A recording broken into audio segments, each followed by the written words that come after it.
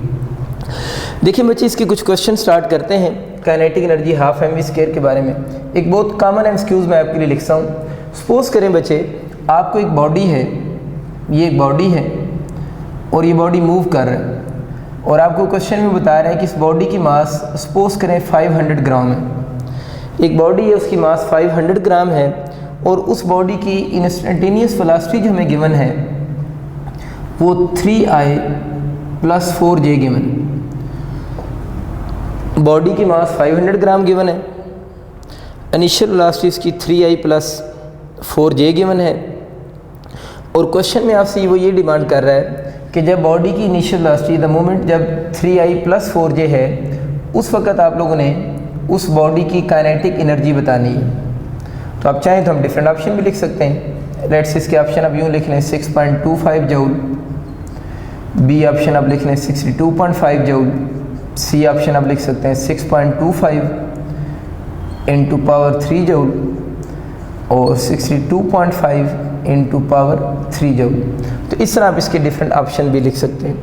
अब बच्चों में ये चीज़ तो पता है कि काइनेटिक एनर्जी का formula half M V square होता है। इसके लिए एम चाहिए और वी चाहिए। एम तो हमें गिवन है 500 ग्राम, अब हमें वी चाहिए। तो वहाँ पर तो वी जो हमें क्वेश्चन में गिवन है वो वेक्टर फॉर्म में गिवन है। तो फर्स्ट ऑफ ऑल बच्चे आप लोगों ने इसकी मैग्नीट्यूड बनानी है, यानी ये वाला वी जो आपको वेक्टर फॉर्म में गिवन है, यहाँ पर उसकी मैग्नीट्यूड यूज़ हो रही है। तो फर्स्ट ऑफ ऑल आप उसकी मैग्नीट्यूड बनाएंगे। मैग्नीट्यूड कैसे बनती है? आई के कोफिशिएंट का हम स्क्वायर करेंगे। आई का कोफिशिएंट यहाँ पर कौन सा है?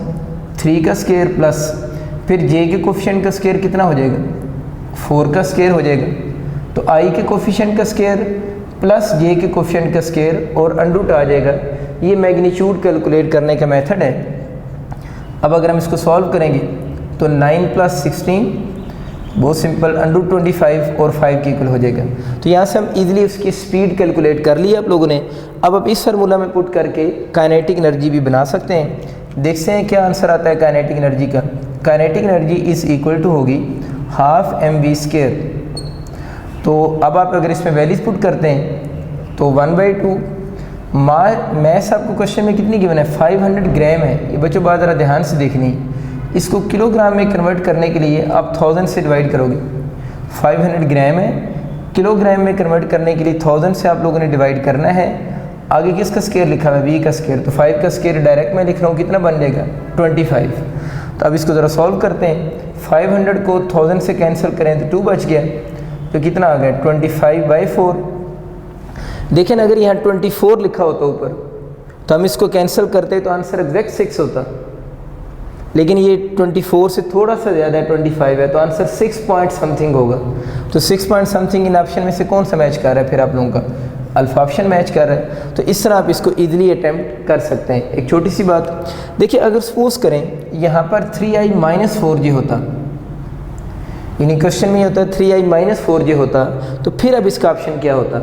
देखिए वेक्टर के अंदर अगर आप प्लस या माइनस लगा भी रहे हैं तो उससे उस वेक्टर की मैग्नीट्यूड पे कोई इफ़ेक्ट नहीं होता। तो अगर किसी बच्चे को आइडिया नहीं है तो इस बात को दोबारा सुन लें कि अगर यहाँ प्लस या माइनस, इवन इधर भी माइनस लगा दें तो फिर भी आंसर इसका 5 ही रहेगा और इस क्वेश्चन का आंसर फिर भी अल्फा ही होगा। ऐसा क्यों हो रहा है? देखिए अगर यहाँ पर माइनस भी हो तो ये वाला अब यूँ समझिए जो प्लस लिखा हुआ है ये फार्मूला का प्लस है, और आप लोगों ने जो स्क्वायर लेना होता है वो जे के कोफिशिएंट का स्क्वायर लिखा हुआ है ना यहाँ पर। तो यहाँ पर जे का कोफिशिएंट इस केस में कितना है? -4 है। तो आप लोगों ने फिर उसको यहाँ पर माइनस लगा देना। तो देखिए -4 का स्क्वायर फिर कितना हो जाएगा? +16 हो जाएगा। तो आंसर तो सेम आया। या अगर आप ये कर लो कि अगर बच्चों में यहाँ पर भी माइनस लगा दूँ तो अब क्या फ़र्क पड़ेगा? अब भी वही बात है कि आप लोगों ने जो स्क्वायर करना होता है वो आई के कोफिशिएंट का स्क्वायर करेंगे। तो यहाँ पर इस 3 के साथ माइनस आ जाएगा। स्क्वायर जब उसका लेंगे तो फिर आंसर अगेन क्या आएगा? पॉजिटिव ही आंसर आएगा।